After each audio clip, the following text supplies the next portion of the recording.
네, 지금 말씀하신 것처럼 대한민국이 지금 복합 위기를 맞고 있습니다. 가장 큰 이유는 경제 문제입니다. 저는 오랫동안 경제 전문가로서 대한민국 경제를 책임져 왔던 사람입니다. 대한민국 미래 먹거리와 우리 국민들 먹고 사는 문제 해결하는데 가장 적임자라는 생각으로 왔습니다. 두 번째로 시대 정신은 저는 통합이라고 생각을 합니다. 지금 나라가 둘로 쪼개져 있습니다. 이런 상황에서 다음 대통령은 누구보다도 이 통합의 과제를 해소하는 것이 가장 중요한 과제라고 생각합니다. 저는 판잣집 소년 과정에서부터 어려운 사람과 공감하고 국민 각계각층과 공감하는 능력, 또 충청도 고향으로서 지역 이 문제 통합하는 문제 등등을 포함해서 이 통합 문제에서 가장 적임자라고 생각을 하고 있습니다. 그리고 하나 더 꼽는다면은 글로벌이라고 생각을 합니다. 지금의 이 국제 이 정치 경제 상황의 변화에 따른 대처가 필요한데 지금 트럼프 취임 이후에 손 놓고 있는 상황이거든요. 저는 지난주에 미시간주에 가서 이 관세와 관련된 대응과 우리 기업을 위한 행보를 20일밖에 안 되는 경선 기간 중에 나흘을 써가면서 하고 왔습니다. 30년 넘게 쌓아온 글로벌 경험과 노하우와 네트워킹 이런 측면에서 경제, 통합, 글로벌 이런 측면에서 가장 준비된 대통령이라고 생각을 합니다. 대한민국은 지금 이번 대통령 선거는 과거로 회귀하느냐 미래로 나아가느냐에 기로에 서 있다고 생각합니다. 제7공화국에 문을 열어야 합니다. 제7공화국은 지금의 그 권력구조 개편을 포함한 개헌, 또 경제 운영의 틀, 그리고 경제 위기의 극복, 사회 갈등의 극복이라고 하는 난제를 해결해야 합니다. 7공화국에 7공화국을 여는 마중물 역할을 하기 위해서 출마를 했습니다. 아마 나오는 후보들이 다 경제 문제 제가 잘할 수 있다고 얘기를 할 겁니다. 그렇지만 경제는 말이 아니라 실천이고 또 그냥 그 말로서만 할 수 있는 게 아니라 경험입니다. 트럼프 대통령을 저는 부총리 때 3번을 만났습니다. 예, 대통령과 함께지만 만나서 그분이 어떤 분인지를 알고 있고 또 어떻게 다뤄야 하는지에 대해서 가장 노하우가 있다고 생각을 합니다. 얼핏 보면 굉장히 무도한 지도자처럼 보이지만 사실은 굉장히 머리가 영리하고 자기가 생각하는 목표를 달성하는 데 있어서 굉장히 전략적인 분입니다.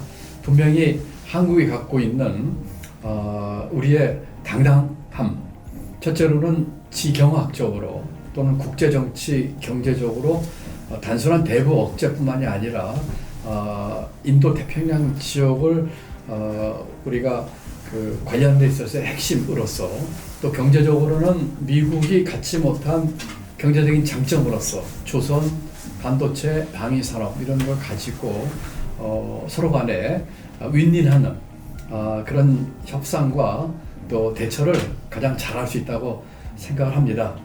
이번에 미국 가서 트럼프 일기 때 국무부 차관을 했고 대북 특사를 했던 스티븐 비건 부장관을 만났습니다. 똑같은 얘기를 하는데 다음 대통령은 가장 빨리 그리고 직접 트럼프를 만나는 게 가장 중요하다고 합니다. 제가 대통령이 되면 바로 트럼프를 만나서 이런 문제에 대해서 논의하고 타결하는 데 최선을 다하겠습니다. 두 가지를 말씀을 드리겠습니다. 첫째는 좀 큰 얘기인데 이 서민들에 대한 복지나 이 어려운 계층에 대한 정책적인 것들은 과거의 양적인 성장이 아니라 대한민국이 지속가능한 성장을 하기 위해서 꼭 필요한 투자라고 하는 개념을 우리 국민들께서 인식하셔야 됩니다. 같이 가야 됩니다. 과거처럼 개발연대의 양적인 성장으로 해서 파이 나눠 먹고 낙수 효과하는 시절은 지났습니다. 그렇기 때문에 질 높은 성장은 그와 같은 함께 더불어 사는 사회를 만들기 위해서 그와 같은 어려운 사람들에 대한 복지는 투자고 그것이 사회적 투자고 성장과 분배가 함께 가는 것이다 하는 것이 첫 번째 이제 개념이고요. 지금 당장 해야 할 일은 대규모 추경입니다. 오늘도 제가 후보 등록을 하고 추경 얘기를 강력하게 했습니다. 윤석열 정부가 경제정책을 완전히 역주행했습니다. 건전재정이란 미명하에 긴축재정을 했고 이 어려운 민생 돌보지 않았고 대한민국 미래 먹거리에 대한 투자하지 않았습니다. 지금 가장 필요한 것은 대규모 투자를 통해서 어려운 계층, 힘든 분들, 소상공인, 자영업자, 중소기업 이런 분들에게 지원하는 것, 그리고 민생 회복 지원금도 25만 원씩 다 깔아주는 게 아니고 정말 힘들고 어려운 분들에게 더 두텁고 촘촘하게 하는 지원, 그리고 미래 먹거리에 대한 과감한 투자가 들어가는 추경, 이것이 지금 가장 시급하다고 생각합니다. 예, 말씀 주신 것처럼 저는 고향이 충청북도고 제 아내는 충청남도입니다. 뭐 그런 것 때문에 그런 것은 아니지만 저는 지역 균형 빅딜을 주장을 했고 이 지역 균형 발전에서 가장 중요한 것은 일자리와 교육입니다. 그동안에는 행정적으로 또는 혁신도시와 같은 탑다운식으로 정부가 주도를 했는데 이제 한계나 봉착을 했습니다. 그렇기 때문에 일자리를 더 만들고 질 높은 교육시켜서 지역에서 그 일자리를 소화했고 만드는 그런 시스템이 필요합니다. 저는 지역균형 빅딜을 통해서 10개 대도시, 10개 대기업 도시를 만드는 걸 주장을 했습니다. 일본에 도요다시라고 있습니다. 도요다의 본사, 공장, 또 연구소가 함께 이전을 해서 그 시가 이름을 아예 도요다시로 바꿨는데 일본에서 가장 잘 사는 시가 됐습니다. 저는 대한민국의 10개 대도시 기업을 만들고 싶습니다. 마침 제가 그 얘기를 한 뒤에 그 상위 회장하는 최태원 회장께서 비슷한 취지의 말씀을 하셨더라고요. 그렇게 하기 위해서는 기업에게 파격적인 인센티브를 줘야 되겠습니다. 조세도 그렇고 또 함께 가는 협력업체와 중소기업에 대해서는 상속세 문제도 그렇고 또 거기에 고용된 노동자들에게는 소득세 면제와 같은 혜택을 줘서 10개 대도시 기업을 만들고 또 하나는 10개의 서울대학교를 만드는 것입니다. 지금 서울대학교에 1년에 정부가 한 4,500억 정도 지원하고 있습니다. 10개 우리 서울대를 만들어서 그 정도 규모의 재정 지원을 통해서 수월성 높은 그리고 각각 그 10개 대도시의 대기업에 맞는 특화된 교육을 시키고 또 거기에 있는 대학 병원들은 각각의 특화된 병원을 만들어서 함께 어우러지게 만드는 것이 저의 지역균형 빅딜이고요. 다음 대통령은 취임 첫날 바로 세종시로 가는 것을 저는 이야기를 했습니다. 많은 분들이 이야기를 하고 또 그것이 될까 심지어는 매 선거 때마다 나온 얘기야 하는 자조적인 이야기도 있는데 이미 세종시에 국무회의실이 있고요. 대통령 제2친무실이 있습니다. 그리고 그 국무회의실에 제가 경제부총리 때 수시로 국무회의를 열렸던 곳입니다. 그렇기 때문에 대통령실 이전 또 이어서 국회까지도 세종시로 옮기는 실질적인 수도를 이전하는 그럼으로써 지역균형 발전을 꾀하는 동시에 대법원과 대검찰청도 이전했으면 좋겠습니다. 그것이 꼭 세정일 필요는 없지만 서울에서 이전하는 그런 모습으로 해서 지역균형 발전에 대한 강력한 의지를 임기 초기에 실천을 하겠습니다.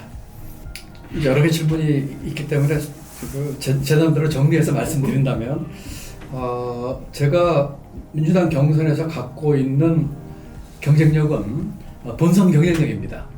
본선 경쟁력은 제가 가장 뛰어나다고 저는 자부를 하고 있습니다. 경제 잘할 수 있습니다. 글로벌 문제 가장 잘 다룰 수 있습니다. 국민 통합 이루는데 가장 적임입니다. 그렇기 때문에 정권 교체 하기 위해서는 본선 경쟁이 가장 뛰어난 제가 비전과 정책으로 승부해서 정정당당하게 이기겠다는 말씀을 드립니다. 어대명이 아니고 어대국입니다. 어차피 대통령은 국민이 뽑습니다. 그렇기 때문에 최선을 다해서 우리 국민 간 당원들께 호소하고 좋은 경쟁에서 이길 수 있도록 최선의 노력을 다하겠습니다. 빅텐트론 얘기가 많이 나오고 있는데 저는 정치 경쟁이 짧습니다. 처음 정치할 때부터 구정치 안 하겠다고 마음 먹고 새로운 정치를 하겠다고 했습니다. 정치공학으로 또는 새 유불리에 따라서 왔다 갔다 하는 그런 정치하고 싶지 않습니다. 어제 민주당에서 경선 룰을 길어진 운동장의 경선 룰을 발표를 했지만 민주당이 그동안 유지해온 국민 경선제를 무너뜨리는 안타까운 그런 결정을 했지만 당당하게 저는 경쟁에 임하겠다고 했습니다. 또 이번 이참에 우리 정치 문화와 선거 문화도 바꾸고 싶습니다. 저는 세 가지 하지 않겠습니다. 네거티브 하지 않겠습니다. 그리고 멤버드 선대위 구성하지 않겠습니다. 대규모 조직 동원하는 그런 선거 하지 않겠습니다. 이 다 구정치들이거든요. 대신에 저는 세 가지 가지고 하겠습니다. 첫 번째는 비전과 정책 가지고 하겠습니다. 두 번째는 후보가 중심이 돼서 단기 필마 정신으로 후보가 중심이 돼서 선거 치르겠습니다. 그리고 자원봉사자, 우리 청년들, 국민 여러분들과 함께 우리 캠프를 운영해서 새로운 선거 문화와 정치 문화를 만들겠습니다. 저는 뭐 계파도 없고 조직도 없습니다만 나라와 우리 경제를 사랑하는 국민 여러분이 저의 조직이고 저의 계파입니다. 국민만 바라보고 당당하게 이 긴 여정과 장정의 길을 끝까지 최선을 다해서 가겠습니다.